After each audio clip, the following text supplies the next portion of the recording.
राधे राधे दोस्तों, मैं सोमवती अमावस्या की कथा को बहुत ही शॉर्ट में आपको बता देती हूँ। सोमवती अमावस्या के दिन हम 108 फेरे लगाते हैं पीपल के पेड़ के, बड़ के, या फिर तुलसी जी की पूजा करके उनके फेरे लगाते हैं। एक पुराने समय में एक ब्राह्मण कन्या थी, उनके हाथों में विवाह की रेखा नहीं थी। तो एक साधु महात्मा आए, उन्होंने बताया कि इस कन्या का विवाह किस तरह से होगा। अगर यदि कोई धोबिन इसके मांग में सिंदूर लगा दे तो ये इसका जो वैधव्य जो योग है वो ख़त्म हो जाएगा और उसको सौभाग्य की प्राप्ति होगी। तो उस गांव में रहने वाली जो धोबिन है वहाँ पर ये ब्राह्मण कन्या जाकर के सेवा देने लगती हैं, झाड़ू पोछा सफाई करके उनके घर का सारा काम सूर्योदय होने के पहले करके आ जाती हैं। तो उनकी जो धोबिन है और धोबिन की जो बहू है वो सोचती थी कि माता जी काम कर देती है और धोबिन सोचती थी कि मेरी बहू काम कर देती है।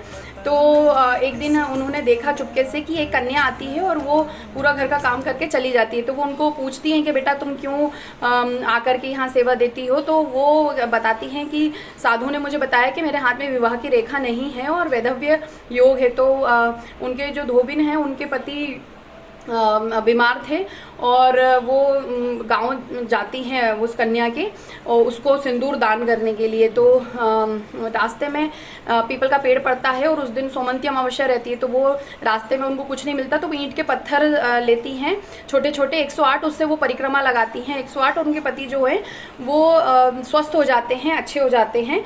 और फिर वो कन्या के वहाँ पहुँचती हैं और उनको सिंदूर का दान करती हैं। इस तरह से उनका वैधव्य जो योग था वो मिट जाता है और उनका विवाह होता है। इसलिए सोमवती अमावस्या के दिन बड़ पीपल और तुलसी जी की 108 परिक्रमा करके उनकी पूजा करने का विधान है।